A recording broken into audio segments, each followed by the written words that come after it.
আসসালামু আলাইকুম, back to my channel Rupsina কিচেনে আপনাদের সবাইকে স্বাগতম। আজকে সহজ একটা নাস্তা শেয়ার করেছি, আর এটা বানাতে শুধুমাত্র আলু আর ডিম দিয়েই হয়ে যাবে। চলুন তাহলে রেসিপিটা দেখে নেওয়া যাক। প্রথমে নিয়ে নিচ্ছি মাঝারি সাইজের 3টা আলু, আর আলুটাকে আমি অফ ক্যামেরায় খোসা ছাড়িয়ে নিয়েছি। এবার আমি আলুটাকে গোল গোল স্লাইস করে কেটে নেব। যতটা সম্ভব পাতলা করে কাটতে হবে,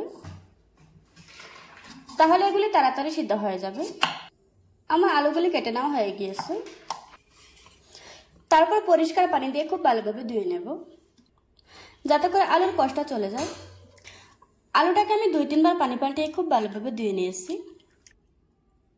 এখন আলু থেকে পানিটা খুব ভালোভাবে ঝরিয়ে অন্য একটা বাটিতে রেখে দিচ্ছি।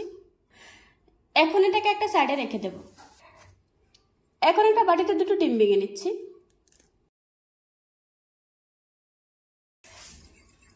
আর একসাথে করে মিশিয়ে নিচ্ছি।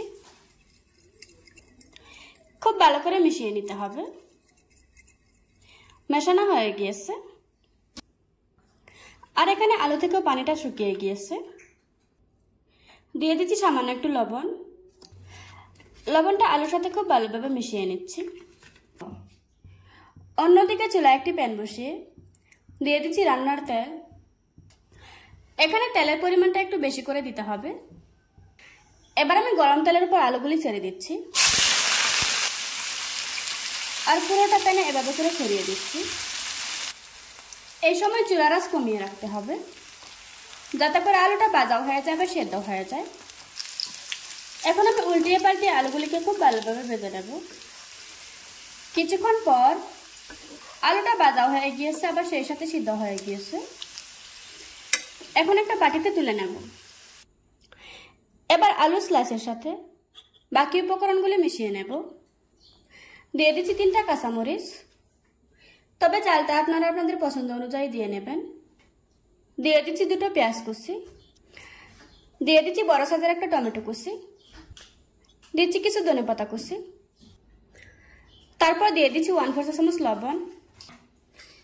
দিয়ে দিচ্ছি 1/4 চা চামচ হলুদ গুঁড়া। দিচ্ছি 1/4 চা চামচ লাল মরিচের গুঁড়া। দিয়ে দিচ্ছি 1/2 চা চামচ গরম মশলার গুঁড়া। দিচ্ছি আগে থেকে ভেঙে রাখা ডিম। এবার আমি সবগুলো উপকরণ খুব ভালোভাবে মিশিয়ে নেব।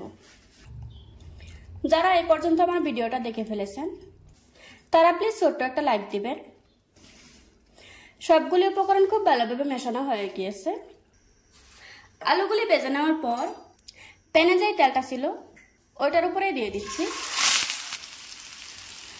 আর এই মিশ্রণটা পুরোটা প্যানে ছড়িয়ে দিচ্ছি।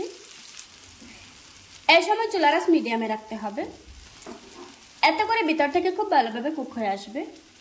নিচের পাশটা হয়ে গিয়েছে। এবার আমি উল্টিয়ে দেব। আমাদের নাস্তাটা বানানো হয়ে গিয়েছে। এবার আমি চুলা থেকে নামিয়ে নেব। দেখুন বন্ধুরা, আমার নাস্তাটা বানানো হয়ে গিয়েছে। একটু কেটে আপনাদের সাথে শেয়ার করছি।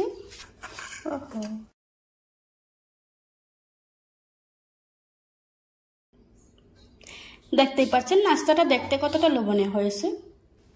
আশা করছি আজকের এই সহজ রেসিপিটা আপনাদের কাছে ভালো লাগবে। ভালো লাগলে আমার চ্যানেলটা সাবস্ক্রাইব করে পাশে থাকা বেল বাটনটি অন করে রাখবেন।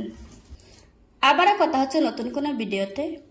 ততক্ষণ সুস্থ থাকবেন, ভালো থাকবেন। আল্লাহ হাফেজ।